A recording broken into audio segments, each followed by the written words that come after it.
Hi, I'm Bob Whitty with KPND in Sandpoint, Idaho. If I can be a fan of Skylight Books, LA's world-famous independent bookstore, from way up here in the Idaho Panhandle, then you can too from wherever you are. Visit the website, buy some books. You can even join their membership club and reap the benefits of supporting independent booksellers. Thanks.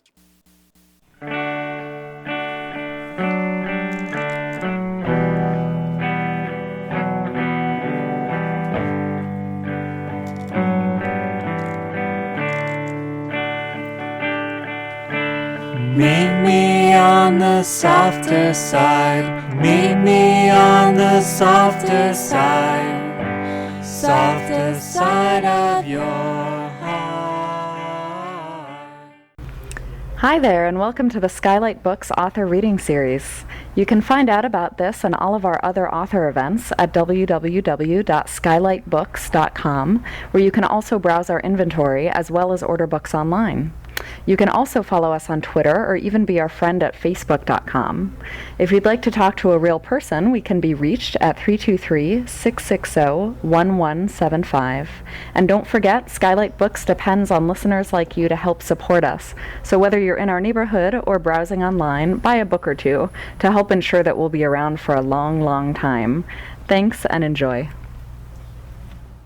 But here tonight, we're here for John Andrew Fredrick, and I was wondering if any of you remembered the Ghazaris on the Sunset Strip. You remember the Ghazaris, yeah?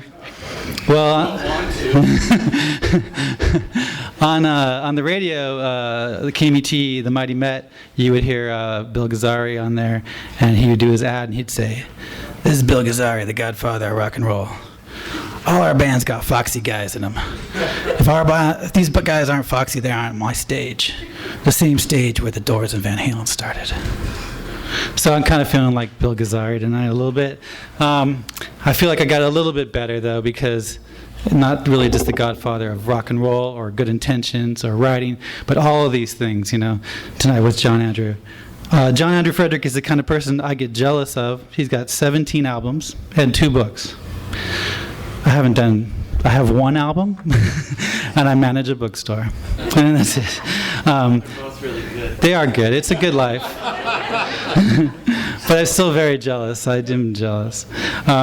His well-received, God, my eyes are so bad, I'm getting old. His well-received new book, The King of Good Intentions, is a quintessential LA novel. It is the Los Angeles that I want to read about, the one in the 90s. Not only because I lived through it, but because John captures perfectly an exciting and fluid time that can never exist again. And that's a good story. So please welcome John Andrew Fredrick.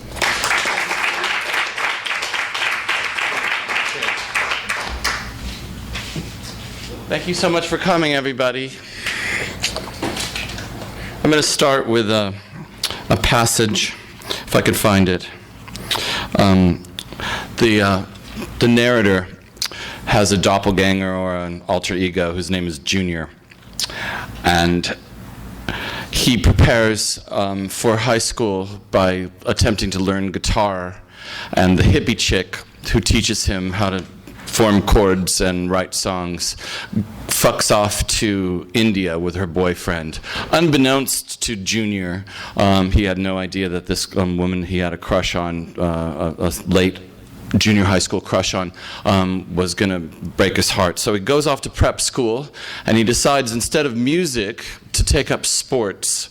And before he does so, he contemplates which sport might be most well matched to his strengths, because he perceives at the prep school that the Studley guys on the football team and the soccer team at Alia get all the ponytails. That's the euphemism that he uses for the pretty girls, cheerleaders, song leaders, various assorted sluts.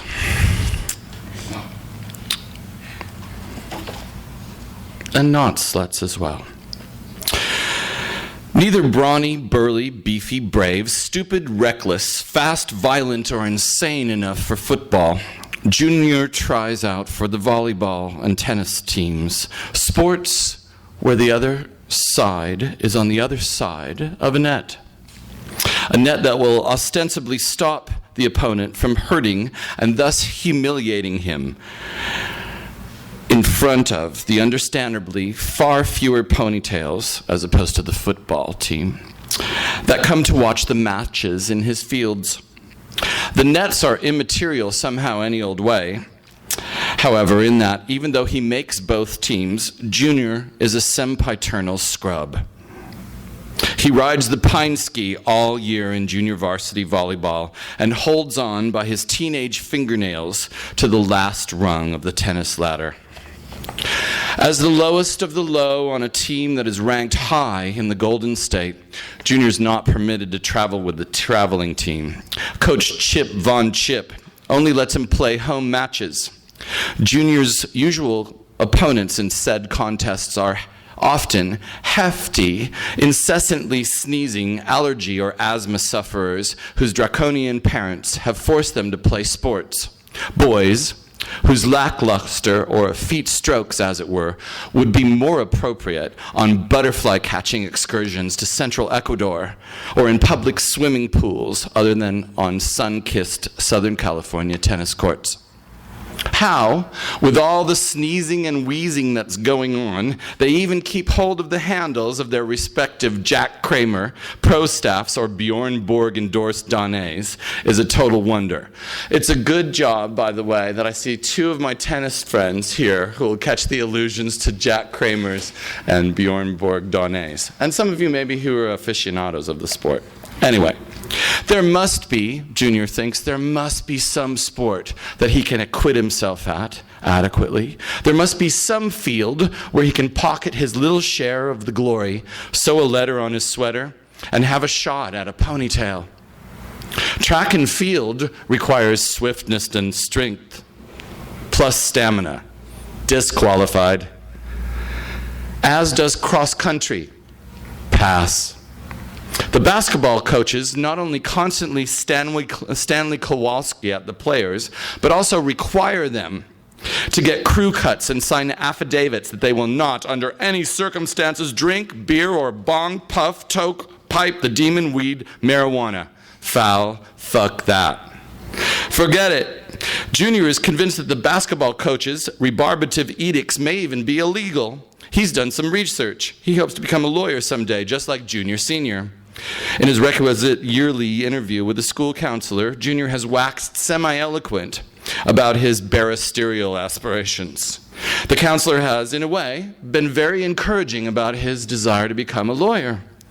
She's told Junior that, judging from his junior high transcripts, plus his current class performance, 52 in Latin, 47 in biology, 74 in mythology, 86 in English, 34 in French, 75 in history, and his not exactly model citizenship, plus the sarcastic responses to various Rorschach ink blots she keeps waving at him.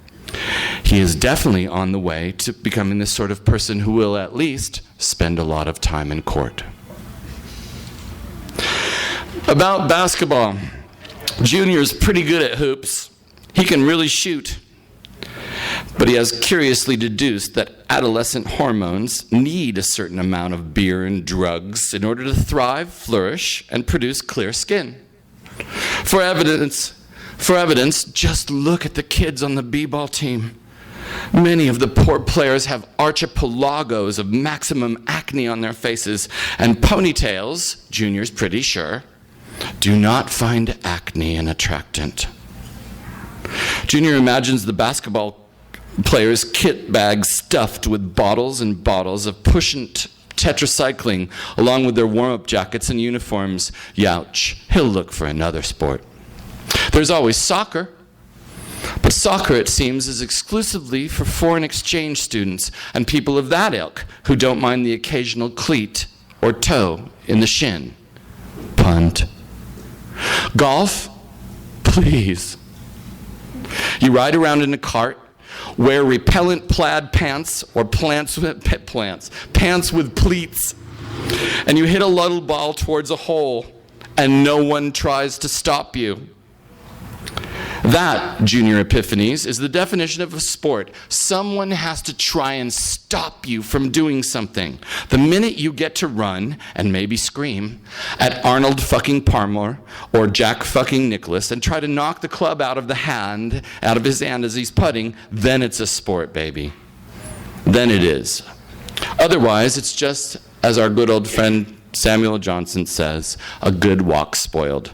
Golf is for the last picked for kickball. The chess club has more chutzpah. I'm really hoping that none of you are serious scratch golfers and therefore turned off greatly. But then again, oh well. The rugby team is, oh come on. Lacrosse, you have to have a hyphenated name or at least the third after it to even try out for. Plus a personal chauffeur, an overweight trust fund, and a mean streak a mile wide. Plus Lacoste shirts in every color, plus terry cloth. Nix. Mrs. Junior's mom has gasped at the cost of the 3 Lacostes Junior's managed to get her to shell for. He can't possibly risk asking for anything more. She's not taking him to Brooks either, for surrogate alligator-free shirts either. She's put her foot down. Yeah. What about baseball? Baseball, there's a thought. Girls must like baseball players a little bit. At a San Francisco Giants versus Los Angeles Dodgers game, junior-senior took junior too. Just last summer, there were nice-looking, always smiling girls almost everywhere. Everywhere you looked. And right before the 7th inning stretch, he heard his father mutter, "Goodness gracious," at a filly with overinflated tennis balls for breasts who, whooping and waving her arms about like a madwoman or a policeman on television, had jounced out onto the field and was attempting to catch a piggyback ride from the first baseman. Baseball! Eureka! The national pastime. Although no nets are involved, and the other side is playfully and plentifully armed with potentially GBH-inflicting clubs of polished ash and hollow aluminum, a baseball diamond, Junior figures, is, barring the backstop, a wide-open space, and if necessary, he can run. Furthermore, in Little League, he was pretty good. A 2-year all-star, in fact. He pitched without catastrophe, fielded at third sack sans error. Didn't strike out too many times, and not once did he, jitterbugging beneath a high fly ball in the outfield, lose it in the supernovaing sun or drop it with 2 out in the bottom of the 9th. Baseball, yeah, why not? So, in his junior year, Junior signs up, tries out, and garners a pat slot in the starting rotation as a pitcher. He wins 2 games, fanning a total of 13 batters and allowing 3 unearned runs and 1 unearned one, a cheap shot inside the park home run. Junior's name appears in the school paper. Junior's picture appears in the school paper. But unfortunately, it's not a picture of him in the mound. Rather, it's a shot of the football clique at lunch. And Junior's off to the side with his gob hilariously agape as he bears open-mouthed witness to another round of milk carton bombardment. Understand earlier, Junior's in awe of the fact that the football clique fills up their empty milk cartons with water and hurls them at the chess club dweebs for fun at lunch. So you would have caught that illusion had you read the book, but you haven't. Perhaps some, maybe you did, because you wrote a blurb. Thanks, Ben. Thanks again. Let's take a break. Okay, and we're back. Thank you very much for coming, by the way. This is great. Hi, Jay. There's one of my tennis chums right there. Hi, Jay. Anyway, twice in the school paper, there's a W after Junior's names in the box score of the Seaside Community's Daily Rag. On the field, in front of everyone, the coach, Coach Crunch, the JV coach, slaps him on the back after Junior's second win. A notorious hard-nose with hard, dark blue eyes closer than were Karen and Richard Carpenter, eyes beadier than Cher's in her Cherokee people phase, and meaner than cat shit, though you rarely see them on account of he rarely takes off his Ray-Bans. Coach Crunch has, to the best of the team's knowledge, never slapped anyone on the back. He has slapped players in the face, but never on the back. Nope, this is a first. All right, Junior. The team gives him a cheer that goes yip-a-ba-caw, yip-a-ba-caw, and in unison and with alacrity showers him with sunflower seed shell cud and chewing tobacco juice. Way to go, Junior. You've thrown a hell of a couple games. In the locker room, Thatcher, Chandler, Spencer, and Gardner from the starting varsity football team surprisingly notice Junior and tell him, "Nice going, buddy." Then they frog march him to the gymnasium bathroom and quote-unquote baptize him by shoving his head into an open toilet and flushing it archetypally thrice. Read the passage, un, deux, trois. Tell me acceptance into the key jock clique is not just around the corner. Maybe tomorrow at lunch, Junior will be invited inaugurally to milk carton a docile circle of drooling handicappers. Wouldn't that be swell? Maybe he'll be called in to help baptize a few of the chess club dweebs, some of whom are former friends. For a brief spell, he actually attended a couple of chess club meetings, though he never joined. Junior would feel real bad terrorizing kids he actually knew, kids he's traded horses and bishops and rooks with, but he's sure they'd understand. I mean, come on. Tell me they wouldn't willingly trade places with a few of the glorious sportos that have certifiably acknowledged him. Tell me they wouldn't relish the opportunity to dunk their own heads in the locker room, John, just to get in with Thatcher and Slater and Chandler and Gardner, with them looking admiringly on. And get this, he can't be certain. The babble of the halls between periods, what it being what it is, but he thinks one of the JV cheerleaders actually said hello to him. Although the Christian name that she hailed him with, Tommy, is a lack not his own, at least she spoke to him. At least she made a sound that was directed towards him. Frampton comes a fucking live. What a great spring this is going to be. What a great school. What a great life. Who knows? He might even get a date to the spring fling, or maybe, just maybe, the prom. In biology, one Friday, after the doll-faced, super succulent cheerleader may have said hello to him, a magnificently, bewitchingly princess-like girl in an incandescent lemon sweater for casual Friday winked at him. She winked. An apple-cheeked snow-white brunette with jewelly blueberry eyes. Just the most torturingly beautiful girl he's ever seen in tight white pedal pushers and champagne dance shoes. What a honey. What a fox. There's no mistake this time. Girls are starting to like him. The sporto thing is paying off. Chicks are digging his trip, man. Hey, Sanderson. Junior pists to his lab partner in biology, the starting first baseman on the JV team. Sanderson, you're not going to believe this, but Michelle McGregor just winked at me. What? No way. She winked at me. Michelle McGregor did. She did. What? Get off. I mean, get out. She did not. She did so. Did not. Sanderson definitively states, making a simply hideous face. I know she didn't, because I just heard her ask Mr. Sell for a pass to the nurse. She said she bumped her eye in a microscope, man. So there. Oh, says Junior, all deflated, and goes back with even less enthusiasm to butchering a frog. Near the end of the season, Junior's team, the St. Caulfield the Martyr Academy Mariners, is tied for first with their crosstown rival, the Millhouse School Blue Whalers. Coach Crunch gives Junior the nod as the starting pitcher. He also gives Junior a ride home after practice one day in his sporty Porsche. It's a convertible, a hot red job that's chillingly fast, low to the ground, and seems to be mufferless. Junior anticipates the high soprano engine exploding any moment.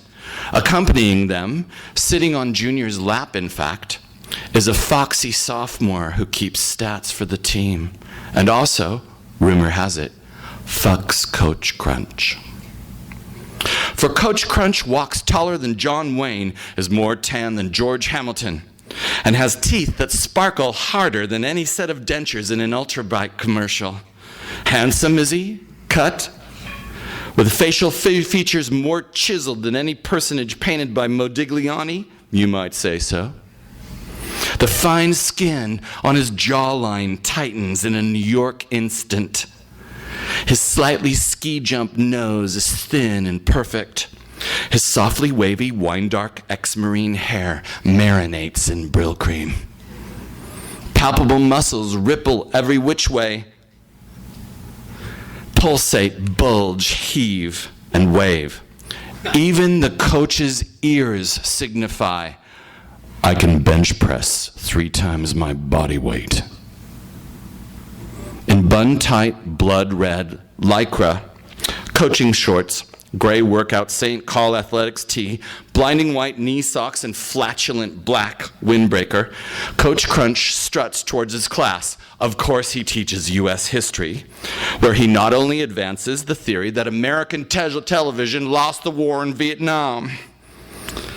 Of course he served there and upped for 2 tours. And the New Deal was a raw deal, and that Kennedy, in obvious pinko, was ordered murdered by LBJ. Landing on the moon, a waste of time and money. The Holocaust, dubious. Hiroshima, human progress. The Great Depression, a scam. Prohibition, another one. Coach Crunch is serious, very serious. So serious that he doesn't even take off his trademark Ray-Bans during the jingoistic, super tendentious films he shows during history class. There he stands at the back of the classroom, arms akimbo, palpating. His super, that means touching or smoothing.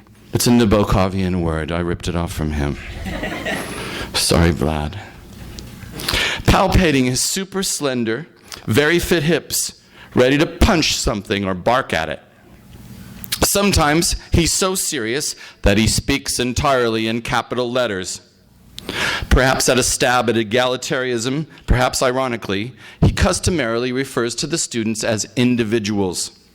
Here he is, addressing an ambitiously obese kid who just barely made the JV team as third-string catcher. The kid's name is Pendleton. Pendleton, you're a very large individual. We're going to do something about that. And here he has Pendleton up on a scale in the locker room and trembling. You are approximately 1 biscuit away from 200 pounds. Pendleton, that is unacceptable in a boy your goddamn squat height. Perhaps we should have some of the huskier individuals on the football team see if they can bench press you. Would you enjoy that, Pendulous? Would you? No, I don't think you'd enjoy that, Pendulous. Now get back on that treadmill and see if you can't shed at least one of those breasts you're sprouting. Of course, you've noticed that you're spouting breasts. Haven't you, Pendleton? I personally have seen you showering after practice with a t-shirt on. Are you embarrassed by them, Pendleton? I imagine it is embarrassing for you, son. I know a couple of the pitchers have noticed that you have breasts. In fact, some of them are having trouble concentrating on the strike zone on account of they are thinking that there's a girl swatting back there behind the plate. Now drop and give me 50, you Twinkie, before I have you measured for a bra. We need this upcoming game, Junior, Coach Crunch tells Junior. We need it. He offers Junior a pal-mal while simultaneously downshifting into third round a hairpin turn in the red Porsche that I just told you about. I have to kind of aside every once in a while because it's kind of thick with stuff, right? Yeah. I have trouble following my own goddamn book. I'm sure you do too.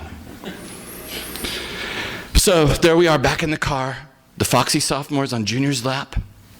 They're driving in a red Porsche. It's convertible. He offers the kid a Pall Mall that's a cigarette for those of you who were born yesterday. And as he rams a tape of the best of Lionel Richie, that's kind of a cheap shot, isn't it, though, in a way? Lionel Richie probably has too many problems, or enough problems as it is, that he doesn't need me taking the piss out of him somehow. I mean, oh well, anyway, but it would make sense, wouldn't it? You know, in terms of character, that Coach Crunch would be a Lionel Richie fan. Like me, we share that. Yeah, there you go. Those are the dreamy ones. Yes. He did. That's an achievement. I did not. Last I checked, I did not write Brick House. There he is, offering Junior a Pall Mall while simultaneously downshifting into third round a hairpin turn, ramming in a tape of the best of Lionel Richie, and friskily tickling the left knee of the foxy sophomore. It seems that Coach has as many hands and arms as a Hindu love god. From where he sits, naturally, Junior has a good shot at the girl's legs. My God. They're the color of perfectly toasted, buttered, and honeyed Wonder Bread. Creamy, lean, lithe, smooth, gorgeous, golden, delicious, flawless. She's so beautiful. Coach Crunch, Junior thinks, you are a lucky, lucky man. A pedophile of much moral turpitude, yes, but a fucking lucky pedophile of much moral turpitude. He's read Lolita. Junior knows what's up. One thing Junior also knows is that the foxy sophomore is a shoo-in for the lead role of his masturbatory fantasies for his next 2 adolescent prep school months at least. In order not to get an exceedingly ill-timed boner as she sits on his lap, Junior thinks of baseball. Yes, baseball. And here comes the voice of Coach Crunch. The city playoffs, you know. Gotta make it. Junior? Junior? Junior, are you listening? Huh, Junior says, snapped out of his randy reverie. Sorry, Coach. I said, the winner goes to the city playoffs. And get this, Junior, those individuals get a steak dinner at the Kiwanis Club and then go to Disneyland that day. Then the next day, see the California Angels versus the New York Yankees. You don't smoke? Good. Good for you, Junior. Wish I could quit. Isn't that what I'm wishing all the time, Shelley? The coach says winkingly, like he's some sort of Jack Nicholson in the early scenes of The Cuckoo's Nest. That's a movie from the 70s that you'll need to see. It's a very bad habit, smoking, like a lot of things, eh, Shelley? Anyway, we're counting on you, Junior. We've got to have this win. We've got to have it. The day of the big game, Junior is very nervous, obviously. He's also utterly exhausted from choking the bishop an average of 4.5 times a day. His errato ruminations, of course, trained on the foxy sophomore Shelley. His brain is damp pulp. His mind's a scantron with all the bubbles blank. Shelley's legs haunt him. In his hormonally kinetic mind, they follow him everywhere. They're private detectives. They're ghosts. They won't leave him alone. They're Sam Spade, Nancy Drew, the Hardy Boys, and the apparitions and the turn of the screw, all in one. The day of the game. The pressure's on. The grandstand's packed. It's practically groaning from all the freshmen getting, it's groaning like freshmen getting more lines from Latin for talking during prep. The bowed benches are rows of staggered canoes, ponytails and assorted sportos and civilians in mufti, paddling all over the place, chattering like magpies. Teachers, reporters, younger siblings, alums, and community boosters as well.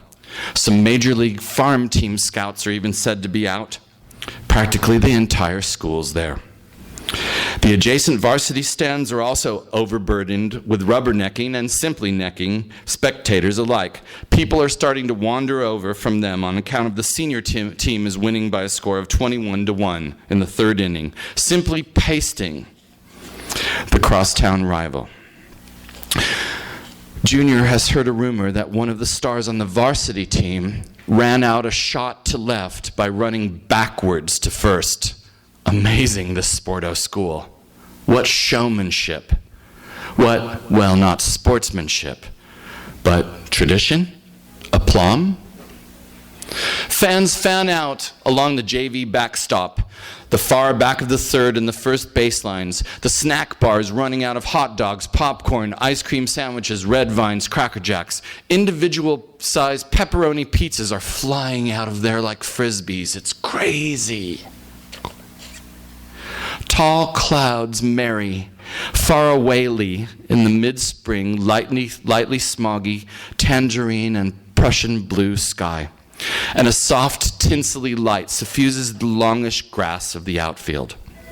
It's a good day for baseball, as good old legendary Vin Scully might say. With a slight breeze, air dry, not overripe with pollen, lambent but not overweening sunshine. The infield grass blushes from the recent mowing it's had, and the base path dirt's been freshly sprinkled and looks dark pink. Most importantly for Junior, the mound has had a meticulous manicure not too long ago. It's not too tall and not too short. That's really important. There's a gopher hole-sized divot right next to the front of the side of the rubber, but Junior's toe knows his way around it. After all, he's a pitcher, and it's his home field. Post-warm-up, pre-game pep talk. Coach Crunch offloads a concatenation of cliches as the players gather reverently round him, intermittently turning their heads in order to spit out sunflower seeds or hack garden variety loogies, yawn or blow their noses using quote-unquote Italian handkerchief method of holding an index to one nostril. I'm not going to illustrate it. And blowing out the other one. Get out there and give 110%. Keep your head in the game and your eye on the ball. We got to play as a team. Now, there's no I in team, boys. There's meat, if you make an anagram out of it. But there's no I. Never mind, let's be the meat out there. Team, you know what I mean. The best defense is a good offense. Also, the best defense is a good defense. So let's play defense out there. When we're on the field playing on the field, defense, okay? And we're at bat, when we're at bat, we got to step up to the plate and play offense, because the best offense is, all right, look, let's play all 9 innings out there till the individuals on the opposing team are out. Junior's going to help his own cause today, and you guys are going to help Junior too, because he's going to help himself from helping. You got it? All right. Let's get this job done and win one for the team. Be the meat. Win, team, win. Yip-a-caw, go Mariners, the team shouts in unison as the ump cries play ball. Getting an early read on the umpire's concept of a strike zone, Junior's pitching well to start. His arm is well rested and loose, and he mixes his stuff, fastballs low on the inside or high and just catching the outside corner, goofy looping changeups, unpredictable curveballs, and zany trifling forkballs. Like a champ. He even has a knuckleball going. He didn't know he had one, but he has it going anyway. What's going on here? Junior's thrown a great, almost out of his head, 8 innings. Top of the 9th, the score is 2-1, Mariners' favor. The visitors have only gotten 3 hits off of him, a stinging meteoric double to right that results in the only run. The first batter's crowding the plate. His bat makes little upside-down butter-churning motions. Junior winds up and throws low and away for ball 1. Come on, Junior, Coach Crunch yelps. Junior, someone from the stands sharply barks. Bear down, buddy. Anderson, who's playing first base instead of Sanderson, urges, let's go, Junior. You can do it. Junior winds up and hurls the next pitch straight down the pipe. Strike 1, uggs the ump. Attaboy, Junior. Junior Senior hand megaphones from behind the backstop. Attaboy, McPherson, the second baseman, calls out. Way to go, Junior! Junior's mother hollers. Junior palms the rosin bag, weighs it in his thoughtful hand. He's looking mighty fierce. His eyes go all narrow, all aluminum cool blue. Calm down and breathe, Junior counsels himself, virulently hucking the ball into his glove a couple of times and cursing under his breath. Calm the fuck down. He shakes off the catcher's next sign, shakes off the next one. He wants to throw a changeup. He's going to catch this guy off guard, hoodwink him. The catcher is Pendleton, by the way. The first and second string catchers are in the infirmary with food poisoning they got from eating the hall pudding that wasn't exactly pudding. Hey, batter, Junior's infielders chatter. Here's the windup and the pitch. The ball floats towards home. It's bigger than the Hindenburg. The batter's eyes go fucking popping. He takes a monstrous Casey at the bat-sized cut. Whiff. Strike 2, the pronounces. Woo-hoo. Shelley, the foxy sophomore, comments and claps her clipboard against her burnished, beautiful, white-shorted thighs. Junior's sweating now, just dripping. Perspiration fairly rills down his jerseyed arms. The mound is like a moat, almost. Any moment, the ump's going to row out to it and call him for throwing unintentional spitballs. The next 2 balls, Junior throws over the backstop practically. 3-2. Coach Crunch canters out to the mound. All right, Junior? Yeah. You sure? You want me to pull you? No, Coach. Okay, then. Let's get this next goddamn individual out. Keep the ball low. Stop trying to aim it. Throw. Throw low. Bear down, rear back, and throw. Okay? Okay, Coach. Junior looks up, looks down. Looks up. Obviously, looks down too. Cleats the dirt. Nods. Crunch pats him on the butt and trots back to the dugout. He's got Mickelson, a junk-balling lefty, and Stevenson, a smoke-throwing righty, warming up in the bullpen. The crowd is going wild. Everyone's clapping and huffing and puffing and chattering. Junior, they encourage him. Come on, Junior. Hey, Junior. Hey, Junior. Junior. The voice of one of the soccer-playing foreign exchange students unmistakably ululates. You can do it, Junior. I know you can, Junior. Don't you let them kick a home run. Don't you let them. Junior concentrates harder than ever, more than if he was taking his SATs. Thinking hard about what the coach has told him, he does throw low, too low. The ball scuds into the dirt in front of Pendleton. If he were playing cricket, it would have been a perfect bowl. Unfortunately for Junior, this is America. We don't play cricket here, old chap. We don't bowl, we pitch. Ball 4. Man on first, no outs. Ah, grouses the hometown crowd. Fuck, breathes Junior, sweeping up the rosin bag again and slamming it down as rapidly. Fuck, Coach Crunch goes. God fucking damn it. God fucking bless it. Bjornson, a born-again Christian bench jockey, seethes. Fuck, everyone in the bunch goes. Fuck, fuck, fuck, fuck. The foxy sophomore is shaking her foxy locks on her foxy head. Fuck, fuck, fuck, Junior, echoing his teammate, swears. The overexcited visiting team quacks like an overbooked barnyard.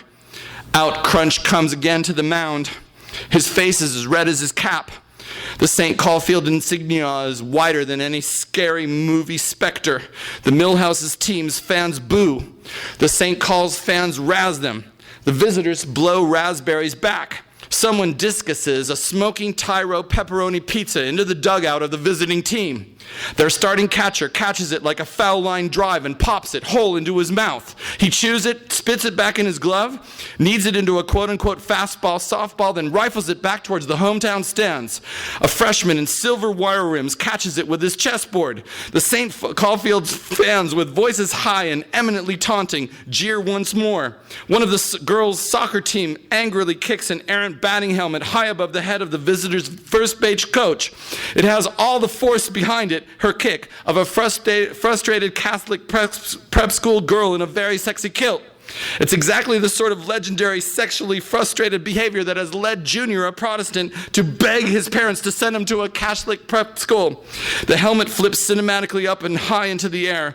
Junior watches in utter fascination as it then bonks, plop, backwards, right onto the first base coach's head. Reeling around trying to pull it off, the hapless coach wanders out into the field like a drunk and bumps right into Anderson, the first baseman. Childishly, Anderson shoves him disgustedly and makes a mouth like Laura Dern in Blue Velvet, though it will be years and years before that fine film were made. Both benches empty. Suddenly, everyone's got a war yell going. Even the benignant bat boys bomb in and start swinging. They've unquivered Louisville sluggers in pine and black, and gunmetal blue thumpers. There's a brouhaha, a rhubarb, a gang fight, a Barney. A set to, a what for, a battle, a scrap. The Millhouse pitcher, a stringy, funny-toothed beanpole with a lazy left eye, bounds out to the mound and essays an uppercut to Junior's chin that misses badly. The guy's arms are so long that when he misses, it seems that he'll punch himself out. What is this funny-toothed beanpole with the lazy left eye thinking, Junior thinks. I didn't do anything to him. But I'm going to do something to him if he gets a turn at bat. In short order, the ump restores order. Play ball, he yodels. Sure, some punches got thrown. Some pushes were pushed. But nobody's hurt, really. It's all been in good fun. Some fun, Junior thinks. Some fun.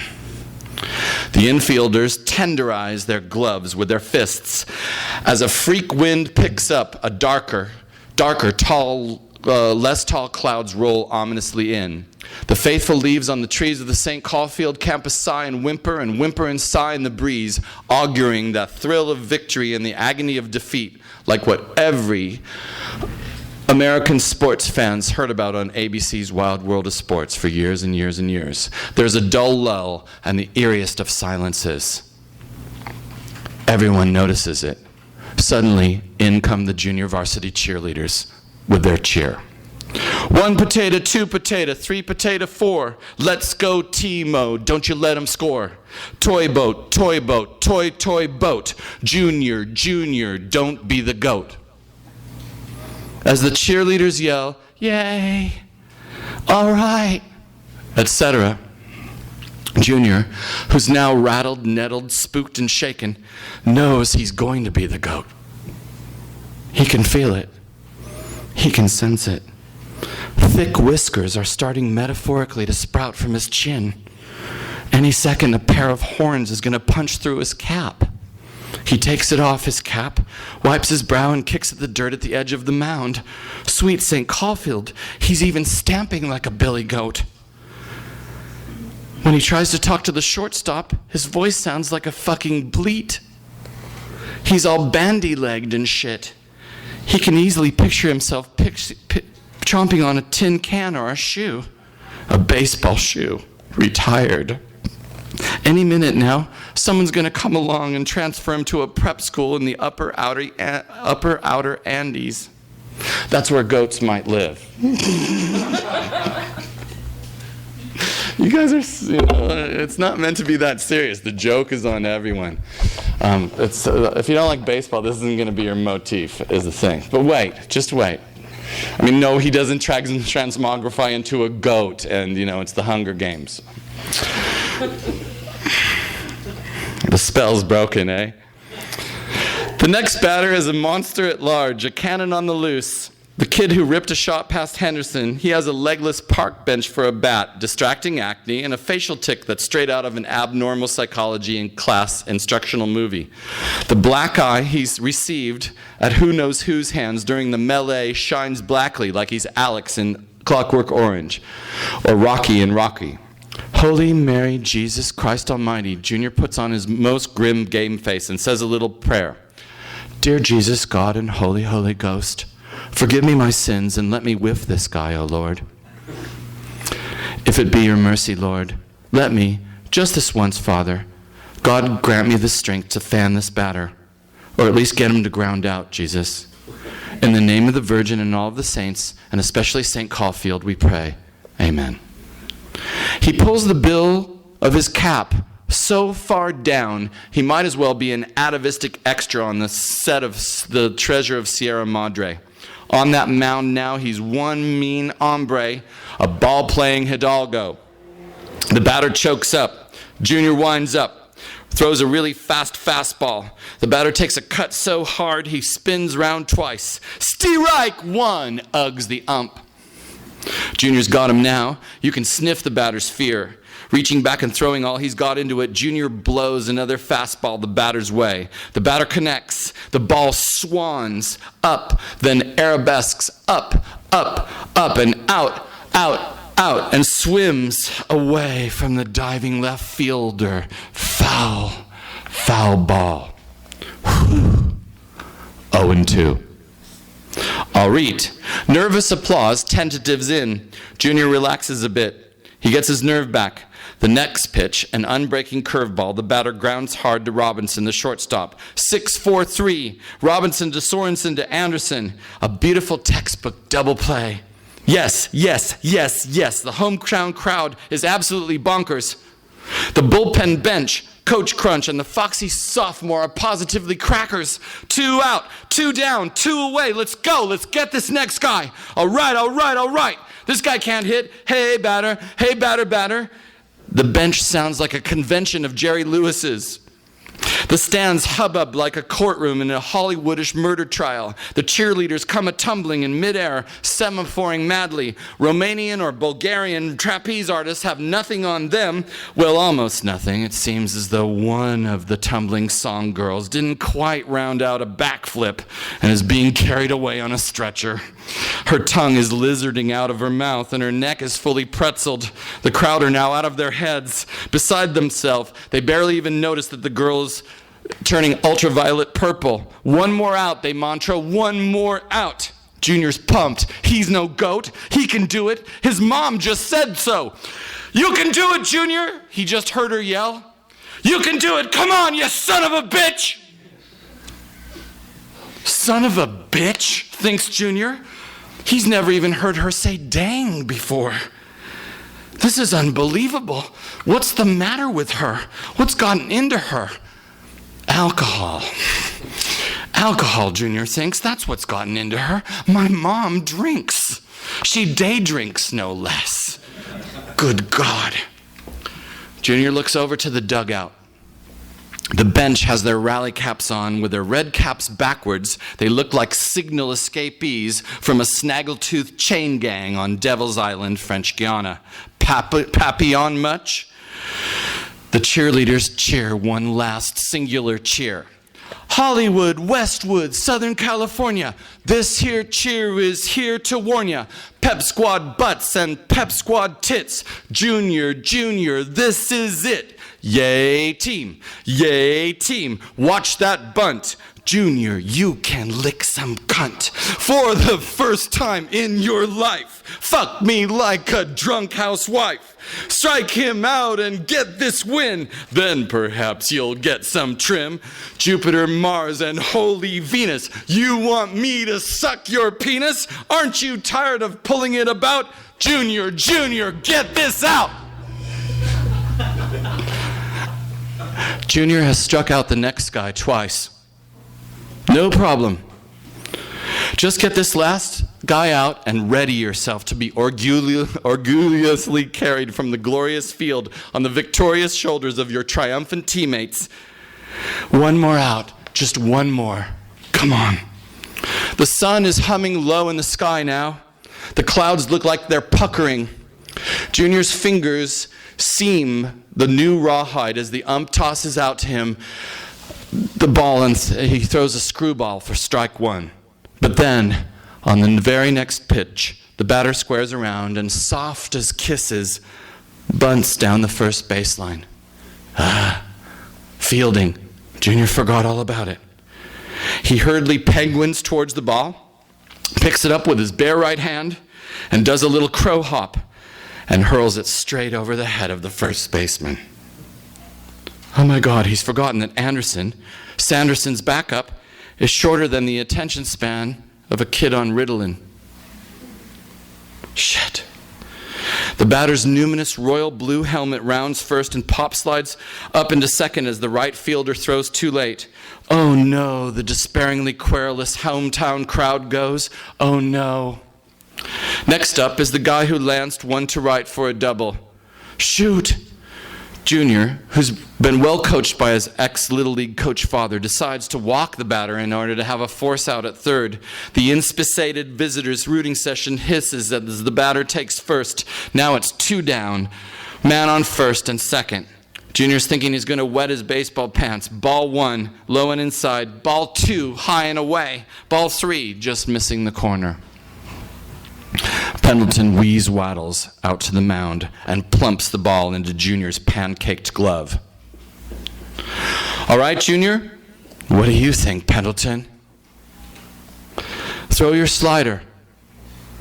I don't have a slider, Pendleton. Oh, Junior's eyes are goggling incredulousness now. Junior, what? Good thing I didn't have the pudding, huh? Pendleton? Yes, Junior? Get behind home plate. Okay, Junior. Pendleton clink-clanks fatly back behind the regulation 90 feet and turns round and thumps his mitt. The batter's laughing. He's nearly cackling. Junior's starting to wish that he himself had had the pudding, had taken a bath in it or something. Oh, that's just nonsense. He can do it. He can get this guy out. He's not going to walk him. He's not. He doesn't. What he does do is beam the batter on the very next pitch. Bases loaded. The tying runs at third. The go-ahead runs at second. Junior's in more trouble than when he accidentally started a major forest fight in 3rd grade by introducing a game of make-believe, a can of kerosene to a box of strike-anywhere matches. Before Coach Crunch has a chance to bound out to the mound and yank him, Junior wings an ebullient fastball into the next batter. Deja vu, another bunt. Again down the first baseline. His only hope is to throw it to first. Deja vu. Junior fires the ball even farther and harder over the hopeless, hapless head of the horizontally challenged Anderson. 2 runs score. 3 runs score. Of course, now Coach Crunch storms out to the mound and pulls Junior out of the game.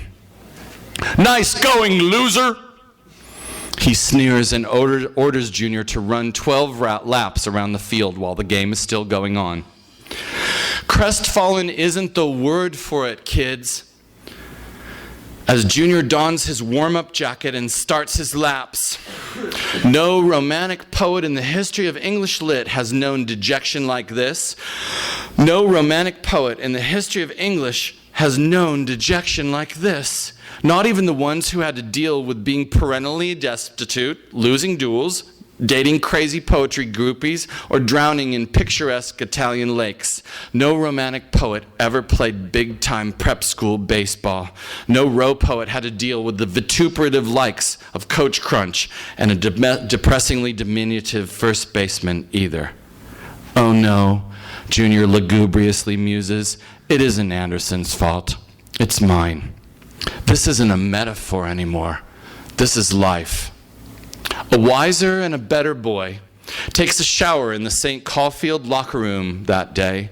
A boy who was savvy enough to run only 2 of the 12 laps, say, fuck it, quit the JV team, and go home and dig out of the back of his closet his steel string, dreadnought acoustic guitar, and practice on it till his fingers fairly fucking bleed. That's it for that. Thank you. Would anybody like a beer or a glass of wine while we before we do this? Thank you. Cheers, cheers, cheers. Yeah.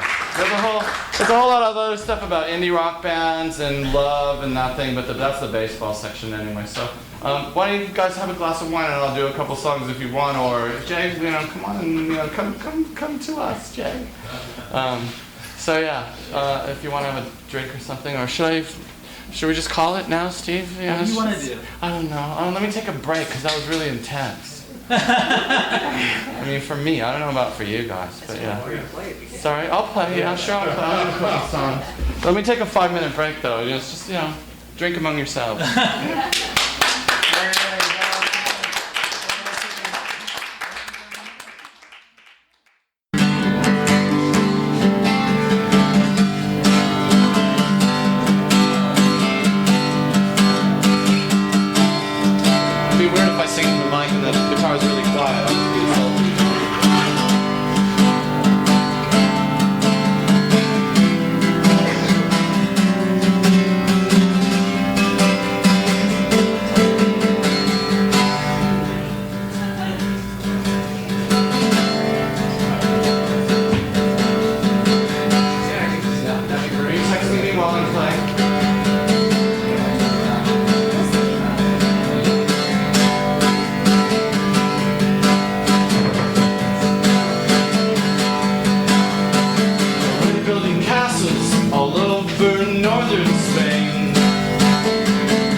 the whole foundation shook. And as far as looks go, one was all it took. She just wants a book. Might be so easy, just you have to wait and see. Hey Charles, take this umbrella, hold it over me. Come on, baby, come on. Come on, baby, come on. Come from land the ice and snow, midnight sun will possibly slow. Oh, come on, baby, come on and on and on and on.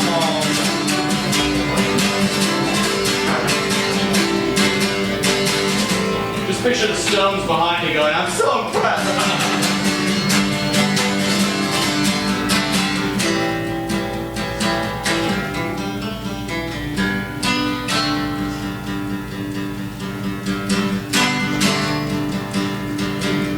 Well, all we want is one to take this through the roof.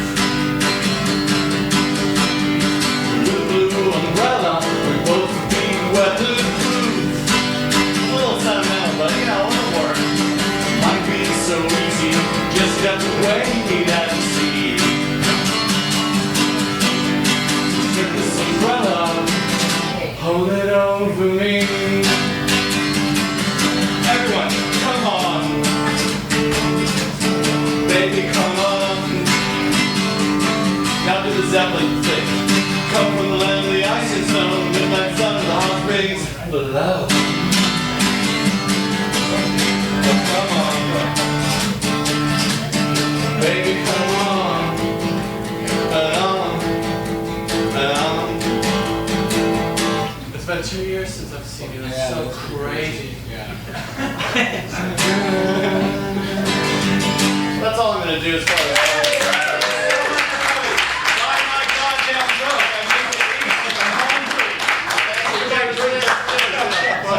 Thank you so much for coming. Buy my goddamn book. Buy the book. You got some wine, you got a free. Thank you, Steve. Thank you. Thanks for coming, everybody. That was wonderful. Let's give John another round of applause. Do it! Get another beer or a glass of wine, everyone. Thank you, Arnie. There is more beer and wine, and John will sign your book for you if you buy one. I'll sign my book. Thank you for coming. You've been listening to the Skylight Books author reading series. Don't forget that you can check out this and all of our other great podcasts at www.skylightbooks.com. Today's music was provided by Fragile Gang. You can check them out at MySpace, Facebook, and the iTunes Music Store. Thanks for stopping by, and we hope to see you soon.